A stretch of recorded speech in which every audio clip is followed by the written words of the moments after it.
ஓம் நம சிவாயா. யூடியூபர்ஸ் அன்பர்களுக்கு இனிய மாலை வணக்கம். 63 நாயன்மார்களை பற்றி சிந்தித்துக் கொண்டிருக்கிறோம். அவ்வகையில் இன்று நாம் சிந்திக்க இருப்பவர் என்கிறான் மூர்க்க நாயனார். பாலி ஆற்றின் வடகரையில் உள்ள நன்மை மிக்க ஊர் திருவேற்காடு. அமுதத்தை தேவர்களுக்கு அளித்து விஷத்தை உண்ட சிவபிரானின் அடியார் ஒருவர் அவ்வூரில் வாழ்ந்து வந்தார்.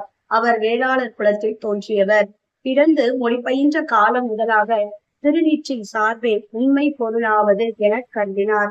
அடியாருக்கு அமுது கொடுத்து அவர் உண்ட பின் தாமும் உண்ணும் முறையை கொண்டிருந்தார்.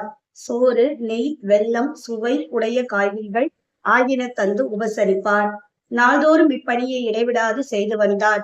அடியார்கள் நாள்தோறும் அதிகமாக வந்தார்கள். பொருள் அனைத்தையும் இழந்தார்.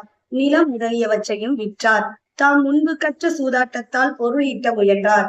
சூதாடுவார் இன்மையால் பல ஊர்களுக்கு சென்று வழிபாடு செய்து சூதினால் வரும் பொருளால் அடியாருக்கு அமுது படைத்தார். திருக்குழந்தையைச் சேர்ந்தார். சூதால் பொருள் ஈட்டி அமுது செய்வித்து வந்தார். முதல் ஆட்டத்தில் தாம் தோற்று உடன் ஆட்டத்தை வெற்றி கொள்ளச் செய்வார். பிறகு தொடர்ந்து தாமே வென்று பெரும்பொருளை தமதாக்கிக் கொள்வார். மருத்துவர்களை உடைவாளால் குத்துவார். மூர்க்கர் என்னும் பெயர் பெற்றார்.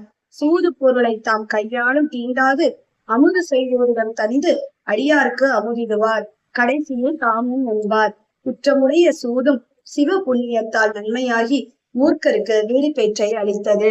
நன்றி. சிவாய நமக. திருச்சிற்றம்பலம்.